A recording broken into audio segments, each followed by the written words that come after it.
Y muchos rabinos han dicho o han enseñado que ese capítulo está hablando de Israel y no del Mesías, cosa que es absolutamente ridícula, ¿verdad? Porque un análisis exegético de este capítulo nos demuestra claramente que todas estas profecías de Isaías 53 solo se le pueden atribuir a Jesús, el Cristo, el Hijo de Dios. Viene el Nuevo Testamento y entre el Antiguo y el Nuevo Testamento pasan 400 años. O sea, Malaquías es el último libro del Antiguo Testamento. Pasaron 400 años sin la palabra de Dios. Un silencio de 400 años entre el Antiguo y el Nuevo Testamento. Y por primera vez, después de los 400 años, ¿quién creen ustedes que aparece como el último de los profetas del Antiguo Testamento? Juan el Bautista. Es el último de los profetas del Antiguo Testamento y a él se le da el privilegio de decir: ese que está ahí es el Cordero de Dios que quita el pecado del mundo. Y aun cuando el Bautista sabía por iluminación del Espíritu Santo que Jesús era el Cristo, no estaba 100% seguro, porque cuando lo encarcela Herodes, Juan el Bautista manda a sus discípulos a que le pregunten a Jesús: ¿eres tú o esperamos a otro? O sea, en la depresión emocional en que se encontraba el Bautista, estaba dudando si ese era su primo hermano, porque eran primos hermanos. Él era hijo de Elizabeth, que era prima hermana de Jesucristo, de María, si era realmente el Mesías. Entonces, por eso Pablo comienza en Corintios 15, 51. He aquí os digo un misterio. Pablo, ¿cuál es este misterio que nos quieres revelar? Que no todos vamos a morir, pero todos seremos transformados. Ese es el misterio. La palabra dormir en el Nuevo Testamento equivale a la muerte, pero no significa la muerte o dormir el alma y el espíritu, sino dormir se refiere al cuerpo nada más. Entonces, cuando dice Pablo, no todos vamos a dormir, en el Antiguo Testamento no existía esta revelación. Ningún profeta enseñó acerca de esto, de que iba a venir una generación en el futuro que no íbamos, tal vez seamos nosotros, a saber lo que es morir.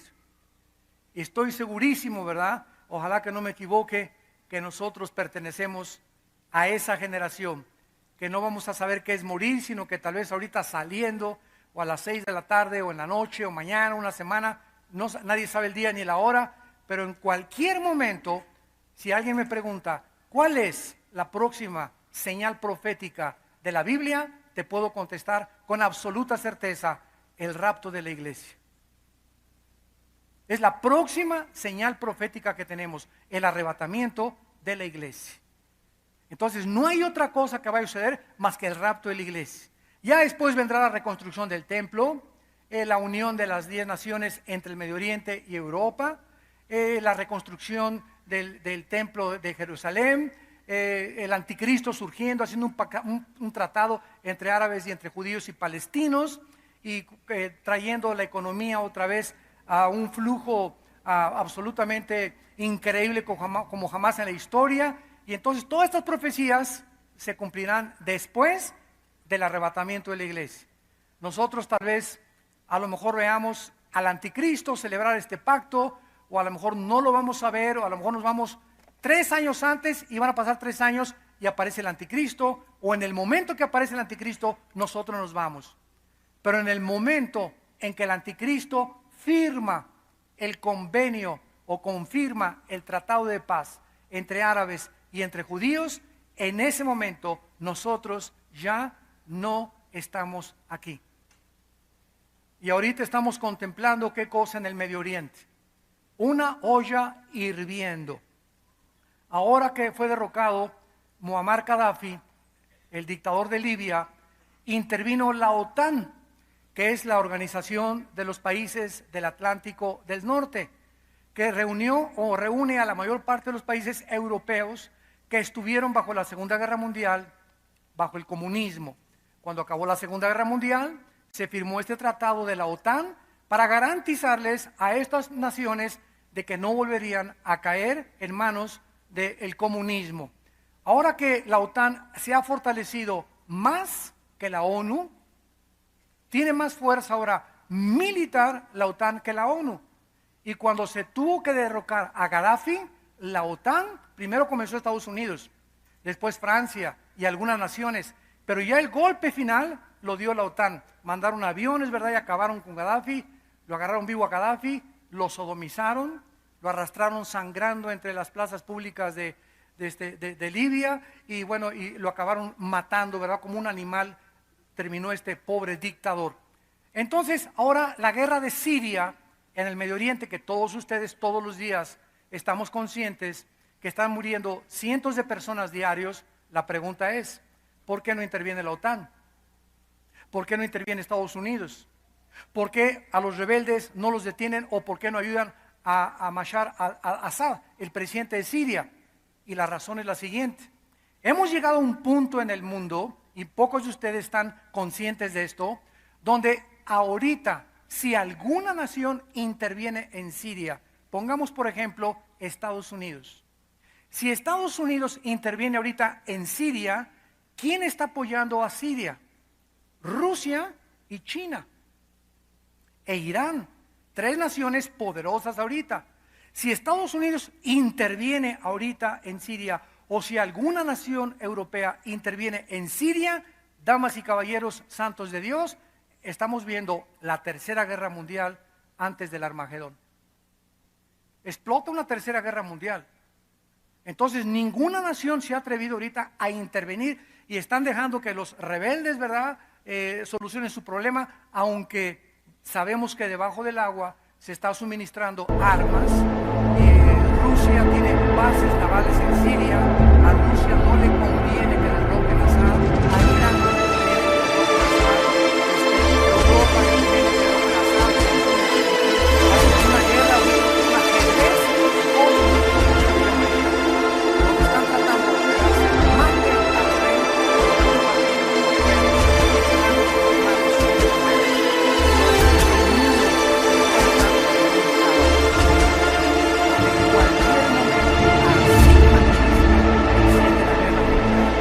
¿Qué acaba de pasar ahorita en la franja de Gaza? El grupo terrorista Hamas e Israel. Bueno, hace algunos años el líder de Hamas, o uno de los líderes de Hamas, asesinaron y secuestraron a un soldado judío. Y lo tuvieron más de 3, 4, 5 años secuestrado. Entonces, la inteligencia israelí, que se llama el Mossad, que es el servicio secreto de la defensa de Israel, es la inteligencia y tienen la tecnología más elevada del mundo en espiar. Entonces, ellos localizaron a la persona que había dirigido el secuestro y a la persona que era el líder de ese grupo guerrillero. ¿Saben lo que hicieron? Volaron en un helicóptero Apache y pudieron con una precisión quirúrgica, sin esperar, venía el carro así caminando, este video lo pueden ver ustedes en YouTube, y esperaron a que pasaran los demás carros para no afectar a los demás, y en el momento en que quedó solo el carro, dispararon un cohete con precisión quirúrgica y lo mataron a él con sus guardaespaldas.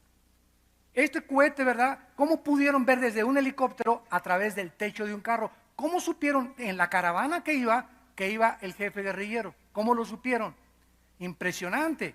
Tienen aparatos que pueden estar en un restaurante, una persona platicando, y a 20 mesas pueden estar oyendo la conversación a 20 mesas de distancia.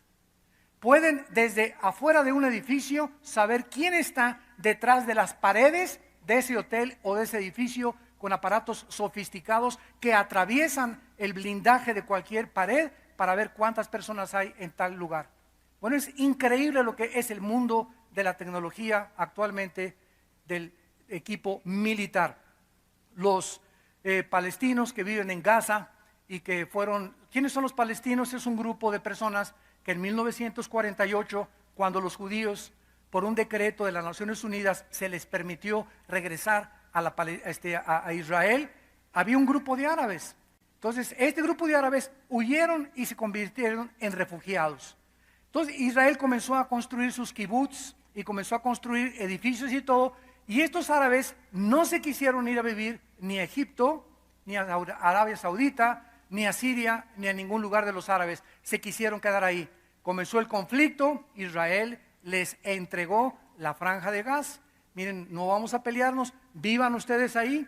Millones de dólares, Europa y el mundo, millones de dólares les regalaron para que hicieran escuelas, para que hicieran hospitales, pero el gobierno de ellos, no el pobre pueblo palestino, que siempre es el que sufre, como en todos los países, el gobierno de ellos, los grupos guerrilleros se apoderaron del dinero y en lugar de invertirlo en hospitales y en escuelas, lo invirtieron en cohetes y en armas.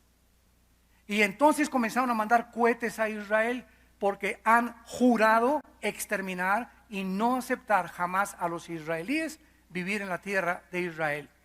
Bueno, pues se complicó la cosa. Desde el 48 a nuestros días, más de 15,000 o 25,000 cohetes han lanzado contra Israel.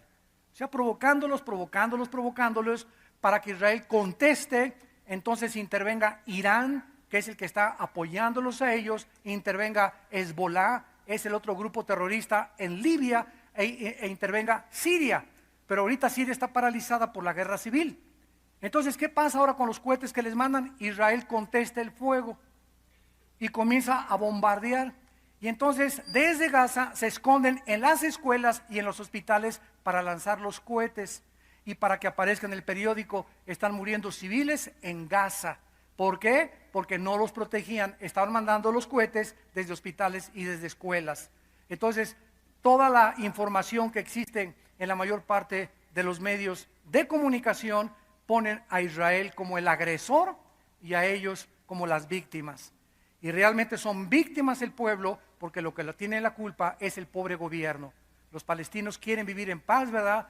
A ellos los ama Dios, y nosotros debemos amar a árabes, a judíos, a todos amamos nosotros, pero ellos quieren un gobierno que ya no esté bajo el puesto militar. Entonces, de una forma milagrosa, el presidente Obama viaja a Asia. Y esto es importante para que tengan ustedes un panorama de lo que vamos a estudiar. Se va hacia Obama y se va a Indonesia, se va a Camboya, que está por el área de Australia, al norte de Australia, junto a la India, a visitar los países musulmanes. Fue lo primero que hizo el presidente Obama al ser reelegido, visitar los países musulmanes. Oye en su viaje que los de Gaza, los palestinos e Israel se están bombardeando el uno al otro. Manda a la secretaria de Estado Hillary Clinton, se junta ella con Morsi, el presidente de Egipto, y hacen un tratado con los palestinos para que cese el fuego. A Israel no le conviene, al pueblo no le conviene, a nadie le conviene una guerra. Y se hace la paz en el Medio Oriente ahorita, temporalmente, porque sabemos que esto no puede durar mucho tiempo sin que vuelvan otra vez a bombardear a Israel. Toda esta situación en el Medio Oriente, vemos que crece la tensión y crece la tensión y crece la tensión. Y Jesús dijo en Lucas 21, cuando vean a Jerusalén rodeada de ejércitos, sabrán que ha llegado el final del tiempo. Cuando vean a Jerusalén rodeada de ejércitos, sabrán que ha llegado el final de la historia humana. Entonces Israel en el 48 regresó. Escuchen con atención. Cuando Israel regresa, pelean la guerra del 52, la guerra del 67, los 6 días, la guerra del 73 de Yom Kippur. Se levanta el movimiento para la liberación de Palestina por Yasser Arafat con el propósito de exterminar a Israel. Y desde el 48 no han podido vivir en paz, ni árabes ni los judíos. Nadie, diplomáticos, senadores, secretarios de Estado, presidentes, han tratado de poder calmar la situación y nadie ha podido, porque de acuerdo a la Biblia, el único que va a poder hacer la paz será el futuro dictador del mundo que se llama la bestia o el anticristo. Entonces nos estamos acercando al escenario final donde Israel se está quedando solo. Vean ustedes, Egipto hizo un tratado de paz de 30 años con el presidente Mubarak, que acaban de darle pinochetazo. Ya lo sacaron a Mubarak. Entró en lugar de Mubarak Morsi, que pertenece a la hermandad musulmana del Medio Oriente. Y la mayor parte de los musulmanos están divididos en dos ramas, en los sunis y en los chiitas. Y los dos están en un antagonismo de hace muchos años. Ahora bien, se acaba el tratado de paz con Mubarak y Israel ya no tiene el apoyo de Egipto. ¿Quién es la única nación ahorita? La única nación que está ahorita neutral con Israel, Jordania. La tierra de Edom y de Moab en las profecías bíblicas del Antiguo Testamento. Edom, los edomitas y los moabitas. Entonces, ahorita la hermandad musulmana, que le dieron golpe de estado a Mubarak, que estuvo 30 años, quieren derrocar al rey Abdullah de Jordania. Y si Jordania ve ahorita lo que pasó en Tunisia, en Túnez, lo que pasó en Egipto, lo que pasó en otros países árabes que están derrocando a los dictadores, y la hermandad musulmana está tratando de gobernar el Medio Oriente con el único propósito de destruir a Israel, queda Israel solo desde el 48. ¿Qué falta? Una pieza del rompecabezas nada más, que derroquen al rey de Jordania. Y estamos viendo en el ajedrez de Dios cósmico de qué forma están a punto de darle jaque al rey. Han rodeado las piezas negras del ajedrez al rey blanco, lo están rodeando, y la maldad va a aumentar en el mundo, y en el momento que vayan a darle jaque mate y se reúnan todas las naciones, Zacarías 12, Zacarías 14, para destruir Israel, en ese momento regresa Jesucristo por segunda vez con nosotros para establecer su reino milenial y terminar la batalla del Armagedón, o la tercera guerra mundial. ¿Qué le estoy diciendo? Es como un bosque. Aquí están puros árboles y tú estás a la altura de los árboles. Tú no puedes ver lo que está detrás de los árboles, ¿verdad? Solamente ves hasta los árboles. Este es el mundo de los no cristianos. Cuando venimos a Cristo, el Espíritu Santo nos sube de la perspectiva que el mundo tiene de la historia, y nosotros ya vemos más adelante del bosque, porque estamos viendo desde más alto. Y mientras más te santificas y más caminas con Dios, mayor perspectiva tienes del futuro. Y cuando un cristiano sabe ya lo que va a pasar y conoce las piezas del rompecabezas y que el jaque mate no se lo van a dar, vives lleno de seguridad, lleno de confianza por el futuro, lleno de agradecimiento, porque nada ni nadie destruirá a Israel ni al pueblo de Dios. Gloria al nombre del Hijo de Dios. Gloria a Jesucristo. Muy bien.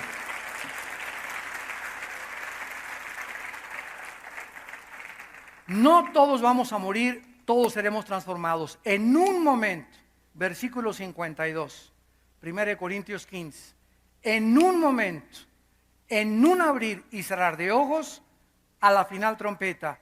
Y esta trompeta no es la final trompeta del Apocalipsis.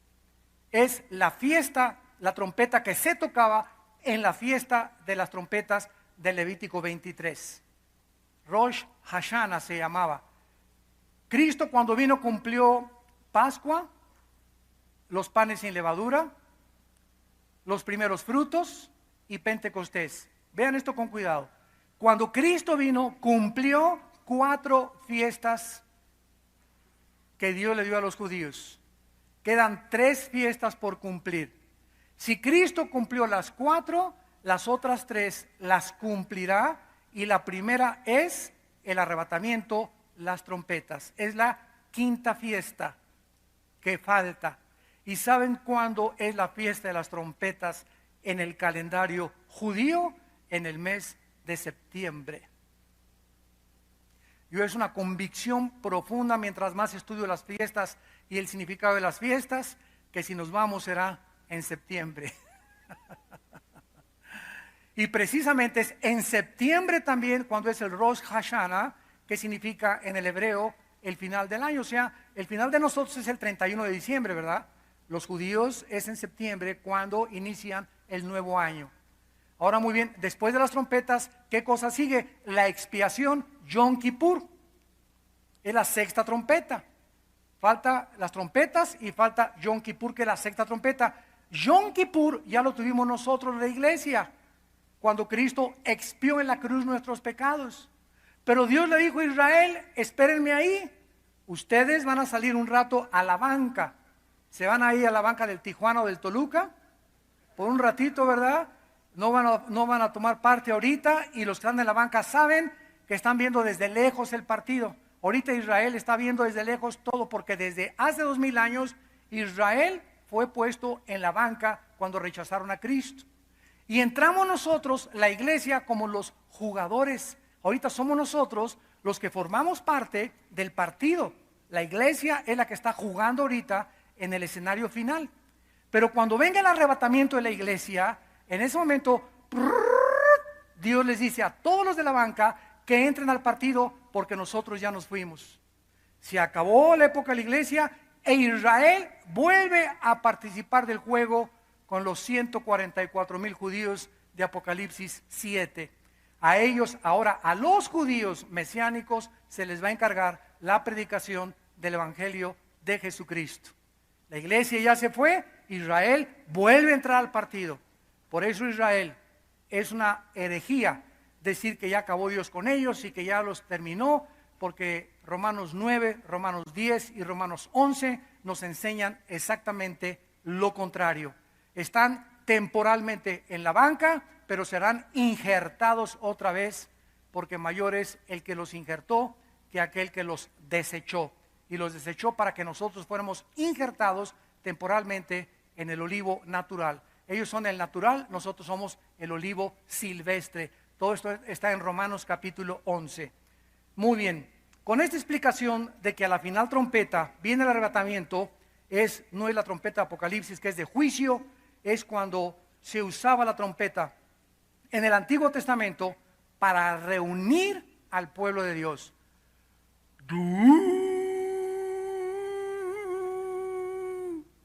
Un sonido largo era para que se reunieran. Otro sonido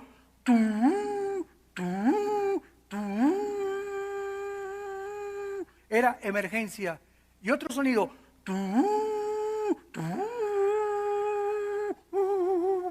perdón. me saqué como sea, ¿verdad? Un sonido largo era reúnanse. Un sonido era emergencia. Y cuando suena la trompeta, es la trompeta del Rosh Hashanah, que es la trompeta con la cual Dios llama a su pueblo, no a juzgar al pueblo, que es la de Apocalipsis. Y muchos intérpretes o maestros de la profecía, escatología, han enseñado equivocadamente que el arrebatamiento, como dice que es a la final trompeta, creen que es en la última trompeta del Apocalipsis. Por lo tanto, la iglesia participará de la gran tribulación. Qué grave error de exégesis escatológica en la palabra de Dios.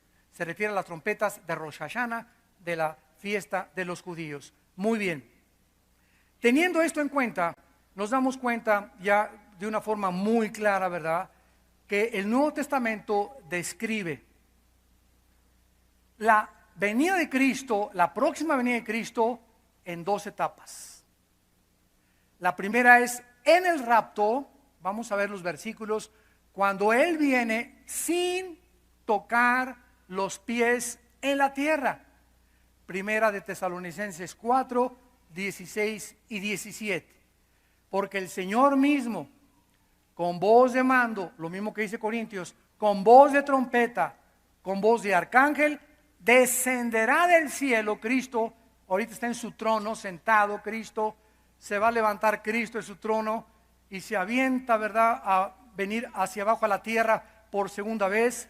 Descenderá del cielo y en las nubes viene con todos los ángeles. Y en el momento que Cristo venga por nosotros, vamos a estar algunos cantando en la alabanza, ojalá que nos agarre así, Ojalá que nos agarre en la iglesia también, ¿verdad? Que nos agarre bien persinados, ¿verdad? Que no tengamos ningún problema cuando venga, que no te agarre del chongo con tu esposa cuando Él venga o cosas así, porque dice que muchos están avergonzados cuando Él venga, pero cuando Él venga, de repente nuestras ropas se van a caer al suelo. El predicador ya no está, y la mitad de la iglesia se va a quedar, la mitad de la iglesia se va a ir, en todas las iglesias del mundo.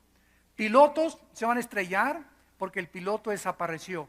Accidentes múltiples en las carreteras porque muchos choferes desaparecieron, causando un caos vial y de tránsito y de tráfico en los periféricos, en los pasos a desnivel, en las carreteras, etcétera, etcétera. Los hospitales vacíos de todos los bebés y de todos los niños menores de edad del mundo entero. Muchos estarán dormidos y tu esposa amanece, pues ¿quién se fue con el lechero? No se fue con el lechero, ¿verdad? Es lo que vas a creer. El esposo, pues ya se fue con... No, y de repente no está el esposo, no va a estar tu esposa. Dios quiera y benditos sean a los matrimonios que se vayan juntos. Dichosos sean los que se van a ir juntitos y de la mano cantando aleluya, aleluya, aleluya en el aire, ¿verdad? Pero en cualquier momento, así pueden ser a las 2 de la tarde, a las 4 de la tarde, a las 2 de la madrugada, Él va a venir por nosotros y vamos a desaparecer millones de personas en el mundo. Los noticieros de televisión se van a congestionar, desaparecieron millones y millones. ¿Qué explicación creen ustedes? Bueno, miren cómo se está preparando la situación. Ya han oído ustedes que de acuerdo al calendario maya, el 21 de diciembre de este mes se acaba el mundo, porque el calendario maya así lo especifica. En primer lugar, el calendario maya no dice eso. El calendario maya termina, lo hicieron en ciclo de los mayas, y el último ciclo que ellos calcularon fue el 21 de diciembre, sin decir que se acabe el mundo. Entonces dedujeron que se va a acabar el mundo, y aunado al reporte de la NASA, que iban a explotar volcanes, acá explotaron uno tremendo, creo que en Guatemala, el Popo ya está a punto también de eruptar, otro en Italia, y las señales, las radiaciones del sol, etcétera, etcétera. Todo esto está provocando estrés y tensión en el mundo que no conoce, que están viendo las profecías así y no saben que el futuro es mucho más claro desde la perspectiva que ellos lo ven. Nosotros sabemos que no va a ser así, falta mucho para que se acabe el mundo. Como les dije, todas las señales que tenemos que pasar antes de esto. Entonces, todo esto está aunado, ¿verdad?, para que el mundo esté en una tensión tremenda que se va a acabar el 21 de diciembre. Pero sin embargo, ¿qué creen ustedes que están haciendo en Yucatán? Están haciendo búnker, sí. Bueno, por ejemplo, en Denver, Colorado. En el estado de Colorado, en Estados Unidos, junto al aeropuerto, hay un valle como del Megiddo, se podría decir. Una planicie impresionante donde nadie entra, ni nadie se le permite entrar. Nosotros tenemos ahí pastores, a Paco y a Sandrita, son los pastores de Villanueva en Denver, en nuestra iglesia en Denver, Colorado, y me han platicado, ¿verdad?, amigos del ejército, de que hay búnkers impresionantes que están haciendo, pero ciudades casi enteras debajo de la tierra, están esperando algo. Y en Yucatán llegaron gente de España, de Francia, de Italia, y saben ustedes que se formó una nueva religión ahorita en Yucatán que se llama, escuchen, se llama la Confederación Galáctica. La guía es una mujer con una laptop, y con esa laptop un espíritu a ella le habla, ha de ser tu padrino, y a través de la laptop le está diciendo que junten comida, etcétera, etcétera, porque muy pronto van a desaparecer millones de personas, y que ellos, los que se queden, son los que realmente los dioses los aman y van a formar la época de Acuario del mundo. Entonces, cuando venga el arrebatamiento, ya el mundo se está preparando por Europa, África, aquí también en América, para que no, los que se fueron los religiosos, los tontos, los retrasados mentales, los intolerantes y todos los adjetivos calificativos con los cuales nos designan, y ellos van a ser los que se queden en el mundo, los conquistadores, dispuestos a que cuando aparezca el anticristo le vuelvan a decir Heil Hitler III. El mundo está listo. La historia nos enseña que el mundo no aprende la historia. Si no aprendemos del pasado, corremos el peligro de repetir los mismos errores del pasado. Así lo dijo un escritor europeo. Muy bien, vamos a ver entonces claramente que cuando Cristo venga, no pone sus pies, nos saca de la tierra, y vamos a ver con qué claridad la Biblia enseña que la segunda venida de Cristo viene con nosotros. A ver, la primera, el arrebatamiento, viene por nosotros, la segunda viene con nosotros. Zacarías capítulo 14 en el Antiguo Testamento. Zacarías está un poquito antes de Mateo y de Malaquías. Zacarías 14. Dice el versículo 4 y 5, describiendo la segunda venida de Jesucristo. Y se afirmarán sus pies en aquel día. Cuando venga la segunda venida, va bajando Jesucristo, y exactamente lo primero que va a tocar es el monte donde lo crucificaron. El monte Gólgota, o el monte de la calavera. Exactamente donde fue, abrió sus brazos y expió y pagó por nuestros pecados. Ahí, en ese preciso lugar geográfico, no se va a parar en Toluca, ni en Tlalnepantla, ni en París, ni en Londres, ni en ningún. Se va a parar en el monte de los olivos, y miren lo que va a pasar. Se afirmarán sus pies en el monte de los olivos, que está enfrente de Jerusalén al oriente, y el monte de los olivos se partirá por el medio, así, hacia el oriente y hacia el occidente, haciendo un valle muy grande, y la mitad del otro monte, o sea, en cruz, hacia el norte y hacia el sur. O sea, cuando Cristo venga, se abre la tierra de sur a norte y de oriente a occidente. Se hace una cruz en Jerusalén. Qué impresionante va a ser eso.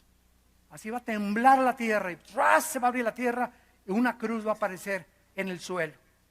Y huirán al valle de los montes, porque el valle de los montes llegará hasta Sal.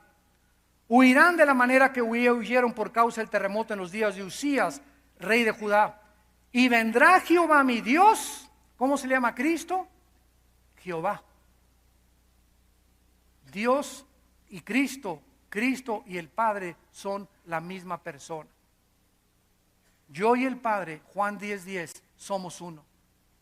Vendrá Jehová, con él todos los santos. Mateo capítulo 24, versículo 30. Aparecerá la señal, habrá una señal en la segunda venida. Ojo, cuidado. En el rapto no hay señales de cuándo viene. Ninguna señal se da en la Biblia de cuándo será el arrebatamiento de la iglesia. Pero en la segunda venida hay muchas señales, para que los que estén vivos en la tribulación sepan que en el momento en que el anticristo firma el tratado y lo viola a la mitad de la semana, ellos, los que están en la tribulación, los cristianos que sobrevivan y conozcan la Biblia, sabrán que a los 3 años y medio después de que el anticristo viole el tratado, van a contar 3 años y medio para la segunda venida de Jesucristo. Ellos sabrán cuándo viene. En el rapto no sabemos cuándo viene. Esa es la diferencia. En el rapto viene como ladrón en la noche. ¿Lo han visto esa frase, verdad? La vamos a ver con...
Y en la segunda venida aparecerá la señal en el cielo del Hijo del Hombre.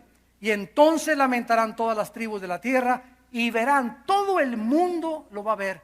En el rapto nadie, ni nosotros lo vamos a ver. Vamos a ser sacados de nuestro cuerpo y entonces en el aire sabremos que es Jesús el que vino por nosotros. Y con Él nos vamos hacia el cielo. Ahora bien, vemos claramente entonces, ¿verdad? En Primera de Tesalonicenses capítulo 3, también, Primera de Tesalonicenses capítulo 3, versículo 13, para que sean afirmados nuestros corazones, irreprensibles en santidad, delante de Dios nuestro Padre, en su venida de nuestro Señor Jesucristo con todos sus santos. Ahí está hablando de qué cosa, de la segunda venida. Siempre dice que cuando venga con todos sus santos se refiere a la segunda venida. Ahora pongan atención, estos son los 7 años de la tribulación, o también se llama la semana 70 de Daniel. Daniel 9, 24 al 27. Antes de que el anticristo firme el tratado, nos vamos nosotros. Puede ser un mes antes, puede ser en el momento que lo firme, lo vemos en la televisión, ¡pum!, nos vamos, pero no vamos a estar aquí en los 7 años de la tribulación. Cuando nos vamos con Cristo, van a pasar 7 años como nunca la ha habido en la historia. Una tribulación que mencionó de Daniel capítulo 12, del 1 al 3, y Mateo 24, 21, como jamás la ha habido. Trompetas, sellos y copas. Cuando estemos en el cielo con Cristo y aquí en la tierra la gente esté en los 7 años, nosotros estamos arriba con Cristo en el tribunal de Cristo. ¿Se acuerdan que acabamos esa serie? Vamos a ser recompensados mientras el mundo esté en juicio. Cuando acabe la tribulación, bajamos con Cristo, Apocalipsis 19, para reinar con Él y celebrar las bodas del Cordero. Entonces, va a durar 7 años el tribunal de Jesucristo, cuando Cristo va a evaluar nuestras obras mientras estábamos en el cuerpo, según de Corintios 5, versículo 10.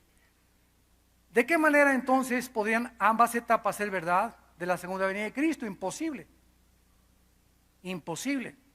Porque yo he oído a muchos escatólogos enseñar que la segunda venida y el rapto es lo mismo. La Biblia no enseña eso. Es claramente la diferencia entre el rapto y la segunda venida. La primera fase es inminente sin ninguna señal. Repasamos, la segunda venida será venida y precedida por varias señales. Ahora bien, dice la Biblia que siempre hay problemas en el mundo. Desde que nacimos para sufrir. Nacimos llorando, nos vamos llorando. ¿No es verdad? Como las chispas saltan en el aire, dice en el libro de Job, así nacemos para la aflicción. Lo decíamos en la tercera conferencia. Ahí va la ambulancia, hermano, ahí va doña Chole, ya tiene 93 años, que le salve la vida a doña Chole, por favor, ore por mi abuelita, tiene 93 años, que por favor se está muriendo de cáncer, que no se muera. Oye, ¿por qué no quiere que se muera? Déjala que se pinte de una vez. ¿Qué está usted diciendo, hermano? Pues, oye, la pobre doña Chole es cristiana, sí, pues para nosotros morir es ganancia. ¿Para qué quiere que le salven la vida? O sea, déjela para que siga sufriendo con nosotros. Es para lo que queremos que se quede, ¿no es cierto? O sea, cuando alguien se va a morir, hacemos lo imposible por el instinto de sobrevivencia. Y si nos elevamos en la perspectiva que los caminos de Dios no son nuestros caminos, sabemos perfectamente bien que para nosotros la muerte es ganancia. Estamos en una prisión que es el cuerpo. Cuando viene Dios por nosotros, se rompe el candado, se abren las rejas de la prisión que es el cuerpo, y como la metamorfosis de la paloma, salimos y volamos para estar siempre descansando ya de los impuestos del gobierno, de esto y el otro, y que la suegra y la esposa y los hijos, y bueno, el periférico. Y cuando nosotros oímos a la gente, no, pues ya tiene 90 años, ore por mi abuelita, voy a orar para que se la lleve el Señor, hermano. Porque si usted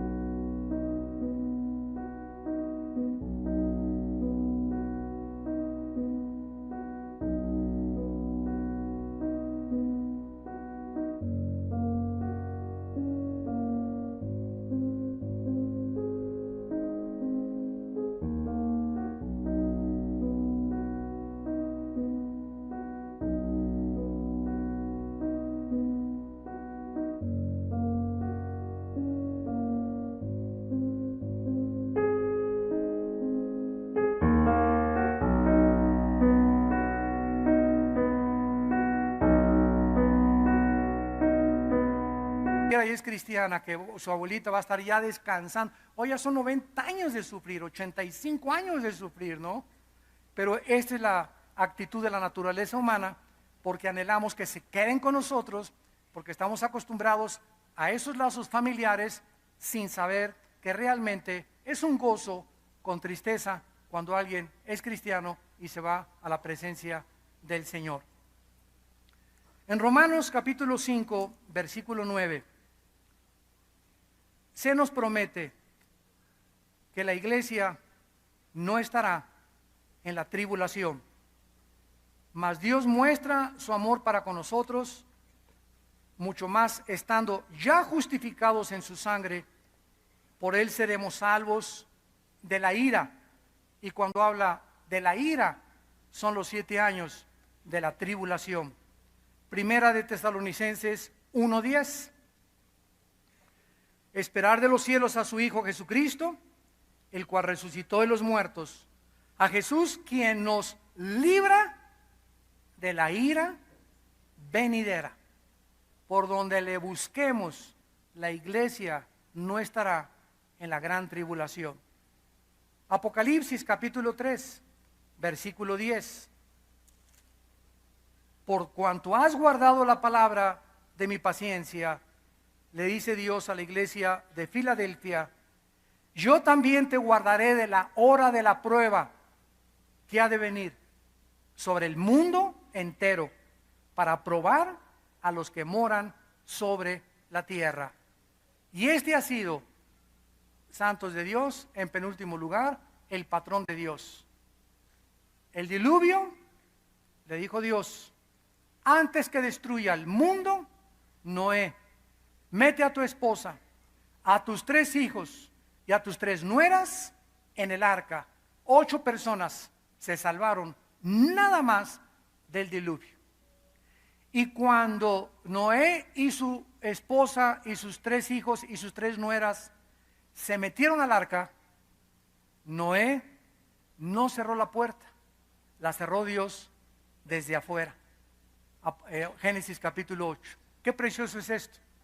¿Por qué? Porque es solo Dios el que dice, se acabó la gracia, se acabó la misericordia, viene ahora el juicio sobre tu vida. Solo Dios sabe cuando tú has llegado al límite de tus pecados, del endurecimiento de tu corazón, y que ya no quieres de ninguna manera, ¿verdad?, arrepentirte, y Dios cierra la puerta de tu corazón para que te endurezcas más, y lo único que va a seguir en tu vida es la condenación eterna en el infierno. Sodoma y Gomorra. Vamos a Génesis 19 rápidamente. Lot, su esposa y sus 2 hijas son avisados: voy a destruir Sodoma y Gomorra. Hay matrimonios gays, homosexualismo, lesbianismo rampantes en el mundo. Y el centro de la contaminación era las ciudades de Sodoma y de Gomorra y algunas otras ciudades vecinas que estaban junto a ellos, de acuerdo al libro de Ezequiel. ¿Y qué pasa cuando Dios va a destruir? Versículos 12 y 13. Dijeron los varones a Lot, los varones son los ángeles: ¿tienes aquí alguno más? Yernos y tus hijos y tus hijas y todo lo que tienes de la ciudad, sácalo de este lugar, porque vamos a destruir a este lugar, por cuanto el clamor contra ella ha subido de punto delante de Jehová. Por tanto Jehová nos ha enviado para destruirlo. ¿Por qué destruyó Dios a Sodoma y Gomorra? Porque había una sola persona, Lot, nada más uno, que oraba y le decía: Señor, no es posible tanto pecado, no es posible, Señor, tanta violencia. Señor, oraba, era un hombre que estaba en oración. Sin embargo, Lot, a pesar de que era el único que clamó y que llegó hasta el cielo su clamor, y Dios contesta, Lot fracasó como esposo y como padre. Entonces, ¿por qué Dios lo salvó? Bueno, dice el versículo 15 al 16. Y al rayar el alba, o sea en la madrugada, los ángeles daban prisa a Lot diciendo: levántate, toma a tu mujer y tus hijas que se hallan aquí, para que no perezcas en el castigo. Esta palabra castigo es abón en el hebreo, en la maldad de la ciudad. Y deteniéndose él, los varones asieron de su mano y la mano de su mujer. O sea, Lot no se quería salir, porque amaba más a su familia que a Dios. Amaba más a su familia que a Dios. Pero ¿qué clase de amor tenía Lot con su familia, que ni siquiera los guió a Cristo? Que ni siquiera los llevó a la adoración del Dios verdadero. ¿Qué clase de amor era esa, verdad? Era un amor sentimental y emocional nada más, como el que le tienes a tu perro, Fido.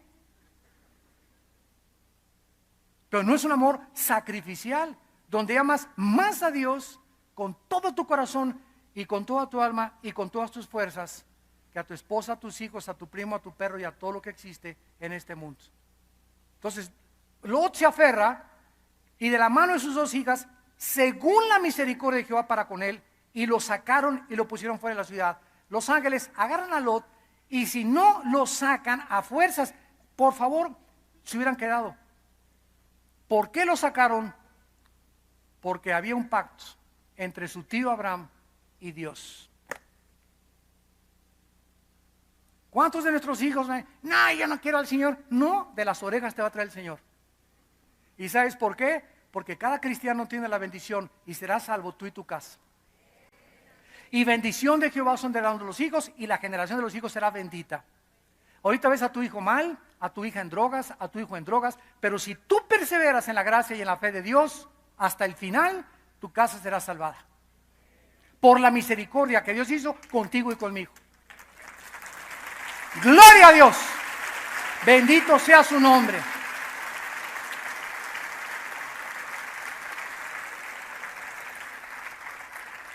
Y terminamos en el libro de Ezequiel, capítulo 9, en el Antiguo Testamento, donde por tercera vez en el Antiguo Testamento hay un juicio de Dios bárbaro, la destrucción de Jerusalén. Y miren ustedes a quienes salva Dios. O sea, ¿qué trato de enseñarles? Que el patrón de Dios es que nunca juzgará al mundo con su pueblo juntos. Cuando envió las plagas en Egipto, Egipto quedó en tinieblas. En Gosén, donde vivían los judíos, había luz.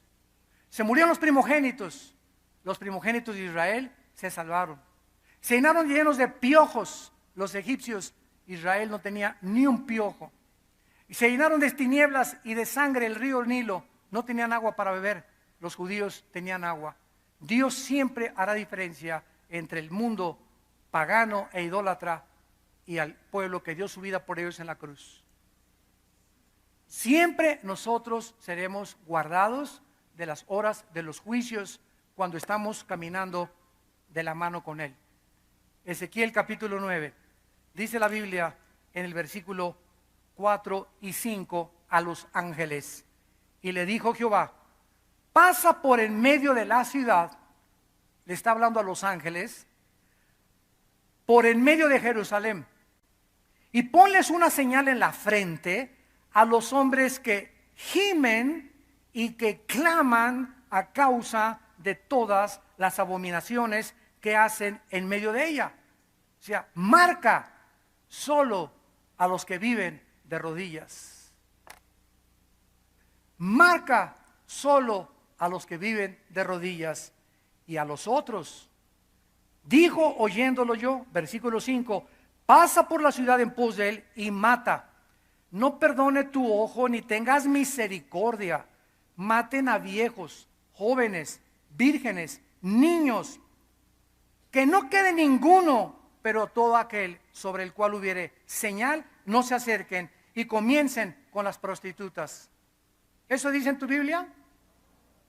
Y comiencen con las cantinas.